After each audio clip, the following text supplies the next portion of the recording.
चूले dear student, yesterday हमने देखा था कि light behaves like a wave. आज उसी को कंटिन्यू करते हुए हम करेंगे position of super imposition of wave का एक स्पेशल केस जिसे हम इंटरफेरेंस के नाम से जानते हैं। So let's start with the super position of wave. उसको डिस्कस करने से पहले मैं यहाँ पे आपको ये दिखाना चाहता हूँ कि एक वेव जब हम एक डिस्टरबेंस क्रिएट करता है तो होमोजेनियस मीडियम में क्या होता है कि वो डिस्टरबेंस चारों तरफ फैलता है। तो उसी तरह डिस्कशन को करते हुए लेट्स सपोज यहाँ पे एक डिस्टरबेंस है तो पार्टिकल वाइब्रेट करता है अपने मीन पोजीशन के ऊपर। ये ऊपर जाता है मैक्सिमम, मैक्सिमम से नीचे आता है, फिर नीचे की तरफ मैक्सिमम चले जाता है, फिर मीन पोजीशन पे पहुंचता है। ये पार्टिकल ऑफ द मीडियम और वेव ट्रैवल करता है या तो साइनोसोडियल वेव, ट्रांसवर्स वेव इस तरह, या फिर लॉन्गिट्यूडनल वेव कंप्रेशन रिफ्रैक्शन करते हुए आगे ट्रैवल करता है। सो इन केस हम करेंगे जब सुपरपोजिशन ऑफ वेव करेंगे तो हम ट्रांसवर्स वेव की तरह बिहेवियर देखेंगे। तो जब ये वेव है तो particle of the medium vibrate करता है अपने मीन पोजीशन पे। तो at any time let's suppose ये टी है, ये displacement from the mean position से कितना ऊपर है, कितना नीचे या कितना दाएं बाएं है। So at particular time T this is the displacement, ये हमारा डिस्प्लेसमेंट हो जाता। जैसे जैसे टाइम बीतता जाता है डिस्प्लेसमेंट बढ़ता बढ़ते मैक्सिमम में पहुंच जाता है, फिर डिस्प्लेसमेंट घटता घटता घटता जीरो पे, फिर नेगेटिव डिस्प्लेसमेंट नीचे की तरफ मैक्सिमम, फिर ये डिस्प्लेसमेंट कम होते होते यहां पे हो जाता। तो this wave is a sinusoidal wave. तो इस वेव को मैथमेटिकली हम रिप्रेजेंट करते हैं y is equal to a sine of omega into t. तो इसमें हम ब्रीफली हम डिस्कस करेंगे what is y which is known as displacement. ये वाला हमारा डिस्प्लेसमेंट हो जाता है एट पर्टिकुलर टाइम t, ये डिस्प्लेसमेंट है। So this is y at time t1। Particle of the medium जब ये यहां पे होता है तो ये डिस्प्लेसमेंट हो जाता है t2। इसी तरह करते करते डिफरेंट टाइम के ऊपर different displacement. So this is displacement of the particle. ये वाला जो है ये है मैक्सिमम डिस्प्लेसमेंट जिसे हम एम्पलीट्यूड कहते हैं। एम्पलीट्यूड ये मैक्सिमम डिस्प्लेसमेंट, ये मैक्सिमम डिस्प्लेसमेंट, ये दोनों बराबर होते हैं। So maximum displacement is known as amplitude. ये साइन वेव की तरह बिहेव करता है। So sine wave it is a function of time T. So ये टी के ऊपर डिपेंड करता है। सो ये function of time T is omega into T is known as phase. So position of the particle is known displacement as well as phase where this omega is equal to 2 pi upon t और t है time period, means एक complete rotation के लिए कितना time लगता है, this is known as time period. So एक simple wave को डिफाइन करने के लिए ये कुछ चीजें हैं, displacement, amplitude, sine function, omega 2 pi upon T where T is the time period, और ओमेगा इंटू टी इसको हम थीटा भी कहते हैं, and theta is known as phase of the particle. So जब एक डिस्टरबेंस क्रिएट होता है होमोजेनियस मीडियम में एंड इट ट्रेवल्स तो वो एनर्जी को यूनिफॉर्मली डिस्ट्रीब्यूट करते हुए आगे निकलता है। लेकिन एक पर्टिकुलर पोजीशन अगर दो वेव्स आ जाए तो क्या होता है, तो वहां पे जो एनर्जी को नॉन यूनिफॉर्मली रीडिस्ट्रीब्यूशन ऑफ हो जाता है और नॉन यूनिफॉर्मली डिस्ट्रीब्यूट करता है। उसको डिस्कस करने के लिए ये मैं दो तरह के वेव्स डिफाइन कर रहा हूं। एक वेव ये है जो डॉटेड लाइन आपको दिखाई दे रहा, दिस इज वन वेव जिसका एम्पलीट्यूड मैक्सिमम एम्पलीट्यूड ये है। दूसरा वेव ये है, दिस इज सेकंड वेव। जब ये दोनों वेव सुपर इम्पोज होते हैं तो एक नया वेव क्रिएट हो जाता है, redistribution of the displacement energy. तो ये रेड वाला जो इन दोनों का सुपर इम्पोज वेव है, इसको हम मैथमेटिकली भी डिराइव करेंगे। सो this is one wave, another wave, अब इसको देख लेना 0 डिग्री एंगल पे, पाई पे phase, so this is known as phase, pi पे दोनों मैक्सिमम पे, सॉरी 2 पाई बाय 2 पे दोनों मैक्सिमम पे, पाई पे फिर 0 हो जाता है, 3 पाई बाय 4 पे नेगेटिव साइड दोनों मैक्सिमम हो जाता है, 2 पाई पे फिर ये दोनों डिस्प्लेसमेंट, दोनों का डिस्प्लेसमेंट 0 हो जाता है। सो इसको डिस्कस करने के लिए अब दोनों का एंगल या फेस हम बोलेंगे साथ साथ सेम टू सेम है, तो they are known an in phase. अब यहां पे देखना, सो 0 पे दोनों 0 है, पाई बाय 2 पे ये पॉजिटिव की तरह मैक्सिमम डिस्प्लेसमेंट शो कर रहा है और दूसरा वेव नेगेटिव में मैक्सिमम डिस्प्लेसमेंट, पाई पे फिर ये दोनों 0, 3 पाई बाय 4 पे जो नेगेटिव डिस्प्लेसमेंट शो करता था वो पॉजिटिव मैक्सिमम डिस्प्लेसमेंट शो कर रहा है, और जो पॉजिटिव डिस्प्लेस कर रहा था वो नेगेटिव, सो उसके बाद 2 पाई पे फिर ये दोनों डिस्प्लेसमेंट। इस तरह they are known as out of phase. So this is known as phase. In phase दोनों वेव इन फेस है और दोनों वेव आउट ऑफ फेस।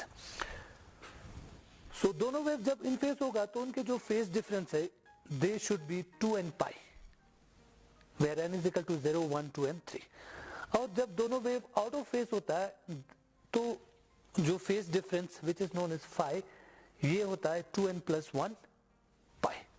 सो अब मैं दो वेव डिस्प्लेस कर रहा हूं, तो फर्स्ट वेव y1 डॉटेड वाला है, this is a1 sine of omega t, और जो सेकंड वेव है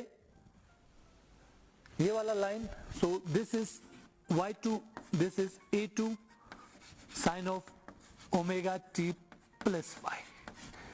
मीन्स इसके और इसके जो फेस है उन दोनों के phase difference is represented by phi. So a1 is the amplitude of first wave, a2 is the amplitude of second wave, at time t y1 y2 is the displacement and phi is known as phase difference between the two wave। जब ये super impose होगा तो जो resultant wave होगा वो displacement के vector sum के बराबर होता है। So this is y1 + y2। So equation को हम सॉल्व करेंगे, a1 sine of omega t plus a2 sine of omega t plus phi. So this is a1 sin of omega t plus sin of a plus b sin a cos b plus cos a into sin of b, bracket open, a1 sin of omega t plus a2 जो constant terms है उसको मैं पहले लिखूंगा cos of phi into sin of omega t। This is not constant क्योंकि ये t के ऊपर डिपेंड कर रहा है, phi is constant, and this is a2 sin of phi into cos of omega t। इस वाले और इस वाले टर्म में दोनों में sin omega t कॉमन है, so this is a1 plus a2 cos phi into sin of omega t plus a2 sin phi cos of omega t।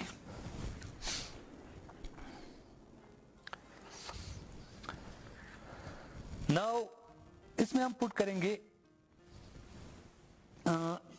a1 plus a2 cos of phi, a2 sin phi, this is equal to a cos of theta and this is a sin of theta। a sin theta हम put करेंगे a2 sin phi की जगह and a cos theta put करेंगे a1 plus a2 cos phi की जगह, तो हमारे पास ये वाला इक्वेशन आएगा y is equal to a cos theta sin of omega t plus a sin theta cos of omega t। इसमें से हम a common, so this is equal to cos theta into sin of omega t plus sin theta into cos of omega t So this is again formula of sine of A plus B. So this is equal to A sine of omega t plus theta. So ये equation. So जो पहले वाला equation है y1 which is a1 sin of omega t, इसके और इसको जब हम कंपेयर करेंगे तो ये this is the amplitude and sin of omega t plus theta, इसके और इसके जो एंगल में जो डिफरेंस आ रहा है that angle is theta. So A is the amplitude. इसको फाइंड आउट करने के लिए इस इक्वेशन दोनों को स्क्वायरिंग एंड एडिंग, स्क्वायर और ऐड करेंगे. ये वाला इक्वेशन को हम स्क्वायर करेंगे तो बन जाएगा sine square theta this is equal to a2 square sine square phi, और ये इसको जब हम स्क्वायर करेंगे that is a square cos square theta this is equal to a1 plus a2 cos phi का whole square. So this is equal to a square plus b square plus 2 times a2 cos of phi. So adding both side, ये a square common sin square plus cos square theta, sin square theta plus cos square theta. So this is equal to a2 square sin square phi. इसको मैं इसके साथ लिखता हूँ a2 square cos square phi plus a1 square plus 2 times a1 a2 into cos of phi. इसमें से हम a2 common ले लेंगे तो ये बन जाएगा a2 square sine square phi plus cos square phi plus a1 square plus 2 times a1 a2 into cos of phi. Sine square theta plus cos square theta is equal to 1. Sine square phi plus cos square phi trigonometric identity this is also equal to 1. So ये बन जाएगा a square this is equal to a2 square plus a1 square plus 2 times a1 a2 cos of phi. So this is amplitude square. जो super impose wave है इस wave का जो amplitude का square ये बन जाएगा पहले वाला एम्पलीट्यूड का स्क्वायर प्लस सेकंड का amplitude square plus 2 times first amplitude into second amplitude into cos of phi, where phi is the phase difference between these two waves. So ये एक इक्वेशन. सो एम्पलीट्यूड का square this is equal to first wave का amplitude square plus second wave का amplitude square plus 2 times first wave second wave into cos of phi, और जो phi है this is the phase difference between this two wave, phi phase difference. Intensity of the light is directly proportional to the amplitude का square. जो लाल वाला wave है इसका amplitude ये superimpose wave resultant wave है तो इसका इंटेंसिटी एम्पलीट्यूड के स्क्वायर पे directly proportional. For the sake of simplicity हम ले लेते हैं I is equal to amplitude square. So amplitude square so intensity इसके बराबर होगी intensity of the wave this is equal to a1 square plus a2 square plus 2 times a1 a2 into cos of phi. So amplitude maximum कब होगा? When this is maximum. और amplitude minimum कब होगा? When this is minimum. इसमें से a1 a2 a1 a2 ये amplitude है so this is a constant for given two waves. So ये depend करता है phi के ऊपर. So amplitude is maximum when this is maximum. When cos phi is equal to 1.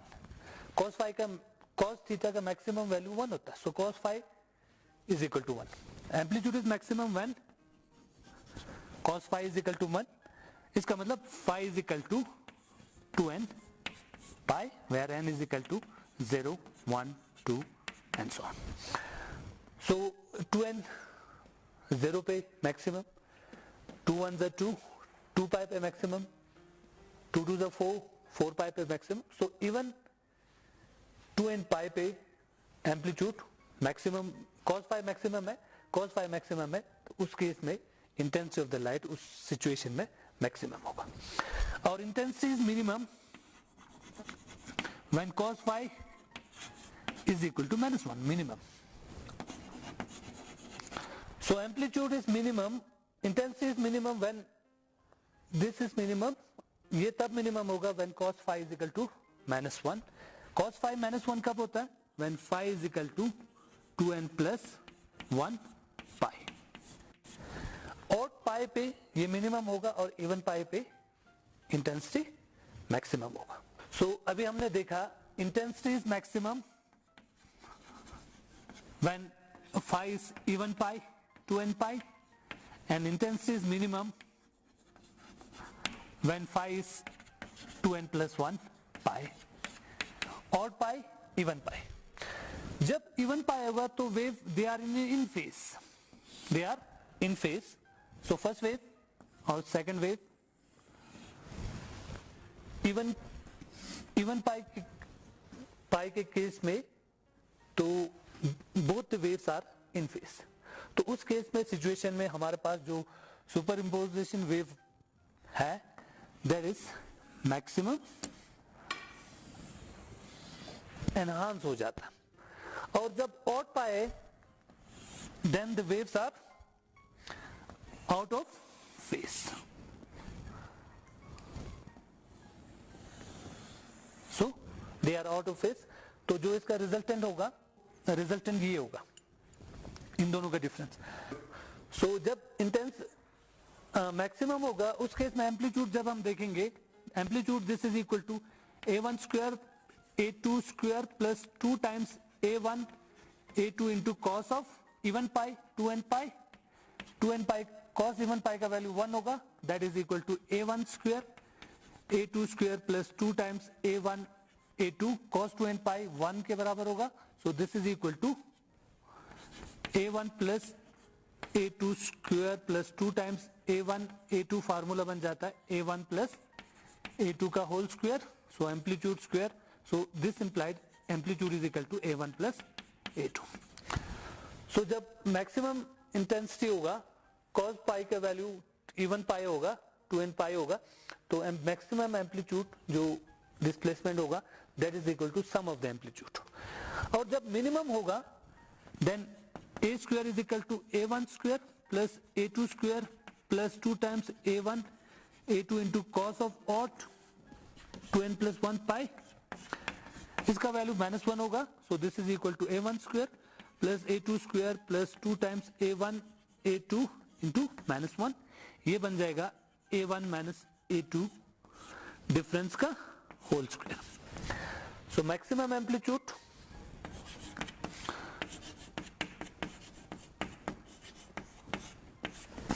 Amplitude maximum होगा तो सम of the amplitude के बराबर होगा. मिनिमम होगा तो डिफरेंस ऑफ द एम्पलीट्यूड के बराबर होगा. मैक्सिमम कब होगा? जब both the waves are in same phase. So यहां पे मैक्सिमम या दोनों क्रस्ट के यहां पे मैक्सिमम होगा. जब दोनों ट्रफ सुपर इम्पोज होगा तब भी मैक्सिमम होगा. मिनिमम कहां हो पाएगा?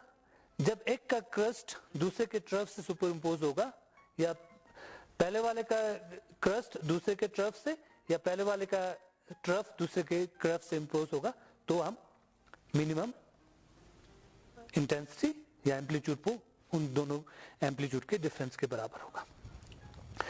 सो इसी को बेस लेते हुए यंग्स ने एक डबल स्लिट एक्सपेरिमेंट किया था जिसमें से 2 सोर्स में से वेव जनरेट हुआ.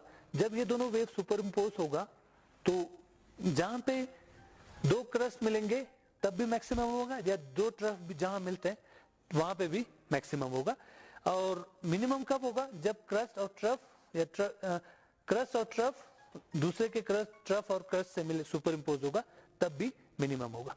तो यहां पे मैंने ये दिखाया जो क्रस्ट वाला है crest is represented by bold line and जो trough is represented by dash line.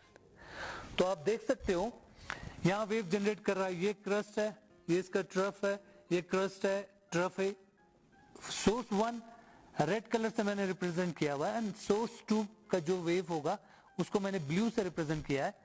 ये बोल्ड वाला crust, dotted trough, crust, trough, इस तरह. तो यहां पे सुपर इम्पोज हो रहा है रेड का ट्रफ और ब्लू का ट्रफ. सो यहां पे मैक्सिमम इंटेंसिटी होगा. यहाँ पे दोनों के क्रस्ट मैक्सिमम, ट्रफ मैक्सिमम, तो ये वाला मैक्सिमम डिस्प्लेसमेंट। जहां पे क्रस्ट, एक का क्रस्ट दूसरे के ट्रफ से सुपर इम्पोज होगा, पहले वाले का क्रस्ट दूसरे के ट्रफ से सुपर इम्पोज होगा, यहाँ पे मिनिमम होगा। इसी तरह maximum minimum maximum minimum maximum minimum करते हुए जाएंगे। सो जो सेंटर में होगा वहां पे हमें एक सेंट्रल ब्राइट फ्रिंजेस मिलेगा। इसके ऊपर हमें डार्क फ्रिंजेस मिलेगा क्योंकि यहाँ पे क्रस्ट और ट्रफ सुपर इम्पोज होते हुए आ रहे हैं। नीचे भी सेम डार्क फ्रिंज मिलेगा क्योंकि crust and trough super impose होते आ रहे हैं। उसके नीचे फिर bright fringes crust bright trough, इसी तरह करते हुए यंग्स डबल स्लिट एक्सपेरिमेंट ने ये शो किया। So special case of super imposition जिसे हम इंटरफ्रेंस कहते हैं, यंग्स डबल स्लिट एक्सपेरिमेंट में यंग्स ने ये शो किया था कि कैसे यहाँ पे bright alternative bright dark fringes formation on the screen. तो अब यंग डबल स्लिट एक्सपेरिमेंट के लिए सबसे जो कंडीशन है, दैट कंडीशन दिस सोर्स जहां से वेव जनरेट होता है, that source should be coherent.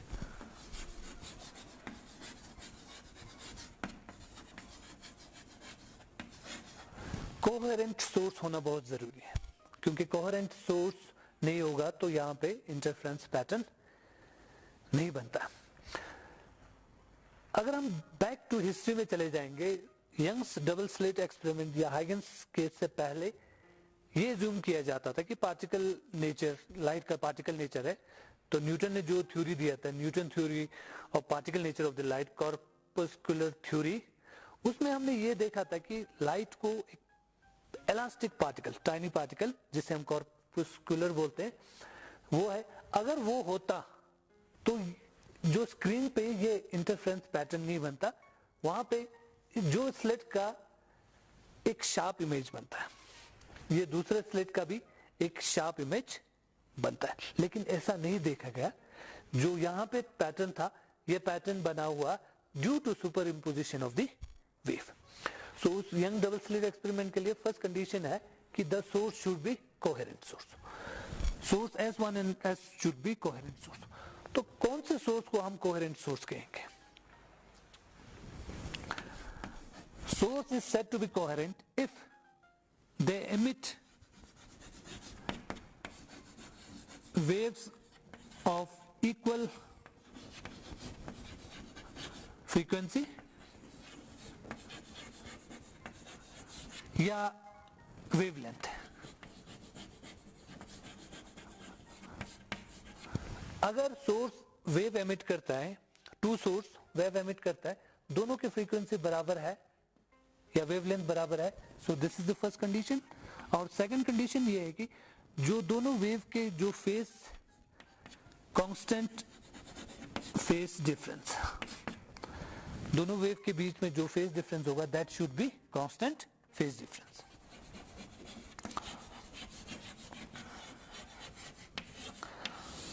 So coherent source के लिए वेव फ्रीक्वेंसी बराबर होना चाहिए और दोनों की फेज कांस्टेंट फेज डिफरेंस होना चाहिए या वेवलेंथ बराबर होनी चाहिए। मतलब फ्रीक्वेंसी और wavelength they are interrelated, so phase difference constant and equal frequency.